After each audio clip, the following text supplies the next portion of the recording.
It's an absolutely beautiful day,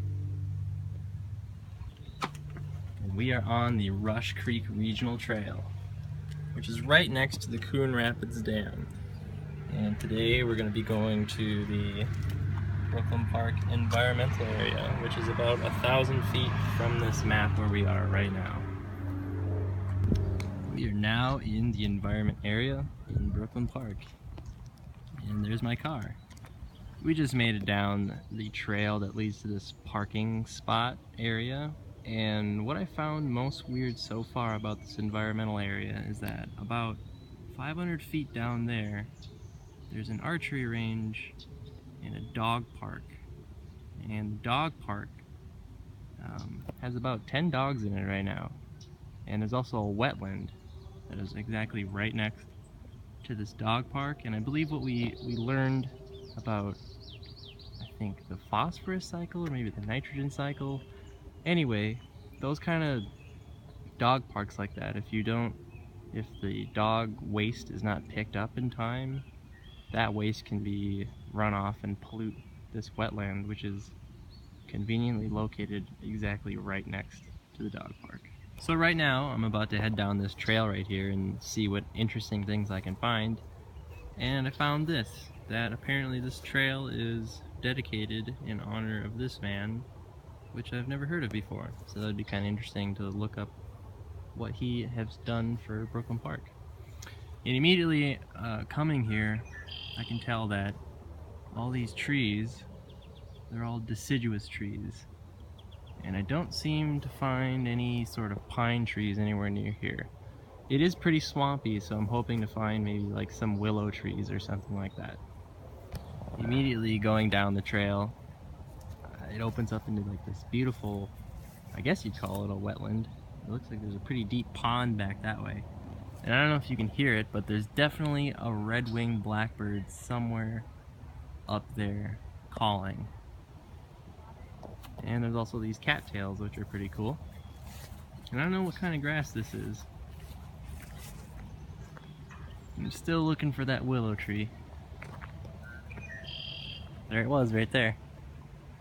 Every time I come to like these swampy kind of areas, I always notice that there's these gigantic cottonwood trees.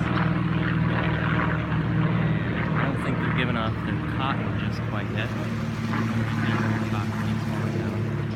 But it's just amazing how absolutely taller they are than any other surrounding tree. And I can always tell that they're cottonwood because their leaves really reflect light and they kind of mirror back in the wind. Also, there's like this little kind of man-made waterfall right here that goes into this pipe. I'm assuming this pipe leads straight down to the Mississippi, which is down to the dam in that direction. I don't know if you can catch it on camera, but there's a bunch of little, I don't know what kind of bugs they are, flying right above this pipe right here. And it's interesting that they're all in a group like that, right above this pipe and not moving from that area. Maybe that's where they feed for stuff or something like that. For some reason, the farther we go along this trail, and the farther we get away from the water, there are more coniferous type trees. Maybe that has to do with the soil being more sandy. That's pretty sandy stuff.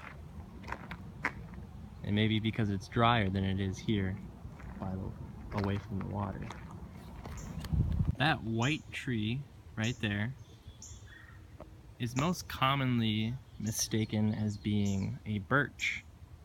However, I know that that's definitely not a birch by the more woody brown trunk that it has.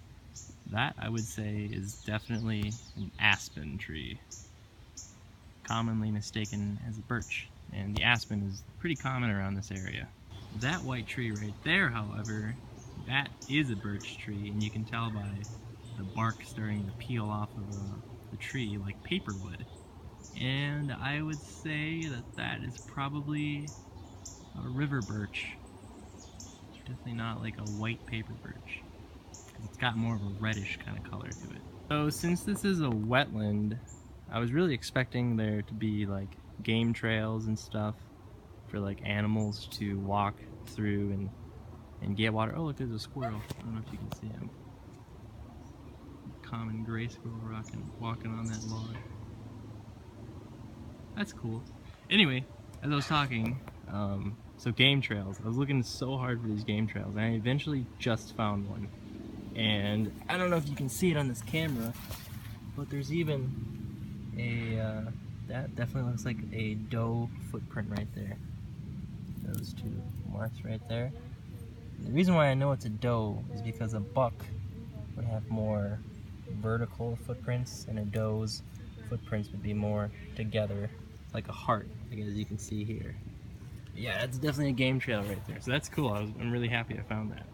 There must be quite a lot of deer here because this right here is probably one of the more cleaner buck tracks that I've ever seen. I mean, there's nothing else that would make that track out here, I don't think, than a buck. You see how that one's vertical with, or parallel with that one, so that's what makes it a buck. So there must be a lot of deer around here. So I'm really glad I can find all these footprints. So we were walking down the trail and we saw this little guy hop right in front of us. You peed on me. And that's a toad of some type, I think. I'm just saying it's a toad because of the bumps that it has on its back. Oh. There he goes. Bye, Froggy. Toad. Cool. As much as it sucks to get bit up by all these mosquitoes and bugs, it's amazing to look up at the canopy of trees above your head and think like, oh my gosh, it must have taken forever for these trees to grow. How long have they been here? And then you look at each leaf and it's so intricate and beautiful, and you're just like, how on earth did God design such amazing things? It's very beautiful. What I find most interesting about this little environmental area is that there's a ton of these pipes that are running through this like wetland area, and they're obviously like man-made. But what I'm wondering is, are they eventually gonna like erode like the land around the creek because it's pushing straight out that way? And you can actually kind of see that it kind of curves that way where the water's kind of eroding and then it goes out that way. Maybe eventually it'll just go straight that way. And of course it's eroding the sides as well.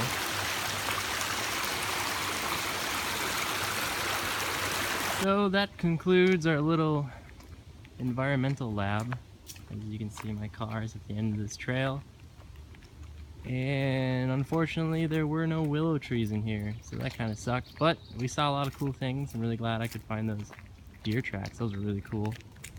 And I saw a squirrel and all the trees and stuff. So this is a pretty interesting area. This is the first time that we've actually ever been in here, and I think it was built like 2 years ago. So thanks for watching.